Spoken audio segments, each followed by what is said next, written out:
मंडळी ठरलं तर मग ही स्टार प्रवाहवरील एक लोकप्रिय मालिका आहे. टी-आर-पीच्या शर्यतीत देखील गेली 3.5 वर्ष ही मालिका अग्रगण्य आहे. या मालिकेतील सर्वच पात्र आज घराघरात लोकप्रिय झाले आहेत. यामध्येच अर्जुनच्या सख्या बहिणीची म्हणजेच अस्मिताची भूमिका अभिनेत्री मोनिका दबडेने साकारली आहे. गरोदर असल्याने मध्यंतरी 3-4 महिने तिने या मालिकेतनं ब्रेक घेतला होता.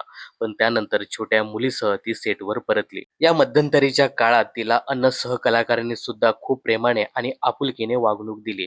याबद्दल मोनिकाने आवर्जून सांगितले आहे. तर अभिनेत्री नुकतीच राजश्रीला एक मुलाखत दिली. या मुलाखतीमध्ये ठरलं तर मग मालिकेविषयी आपल्या भावना व्यक्त केल्या आहेत. मोनिका म्हणाली की ठरलं तर मग मालिकेमुळे मी एक महत्त्वपूर्ण गोष्ट शिकली. आपण कोणीतरी आहोत आणि आपणही त्या लेव्हलपर्यंत पोहोचू शकतो. कारण आमच्या मालिकेत जे माझे सहकलाकार आहेत ते सगळेच खूप छान आहेत. त्या सगळ्यांनीच याआधी खूप मोठी आणि चांगल्या प्रोजेक्टमध्ये काम केलंय. आता जुईचं उदाहरण घ्या. ठरलं तर मगच्या आधी ती 7 वर्षे एका लोकप्रिय मालिकेत होती. तिची ती मालिका तेव्हा देखील नंबर 1 होती आणि आता ही मालिका सुद्धा आघाडीवर आहे. याचं क्रेडिट जुईला नक्कीच द्यायला पाहिजे.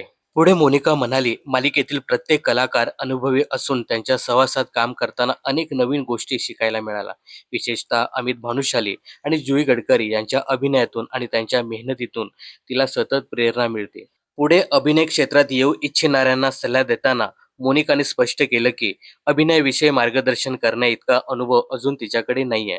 पण content creation, blogging, brand collaboration विषयावरती नक्कीच मदत करू शकते, असंही तिने सांगितलं आहे. या मालिकेत आता एक वेगळं वळण तुम्हाला 1 ऑगस्टपासून पाहायला मिळणार आहे. तर मालिकेतील मोनिका दबडेच्या भूमिकेबद्दल आणि एकंदरीत या मालिकेविषयी तुमचे काय मत आहे? कमेंट्स करून नक्की सांगा.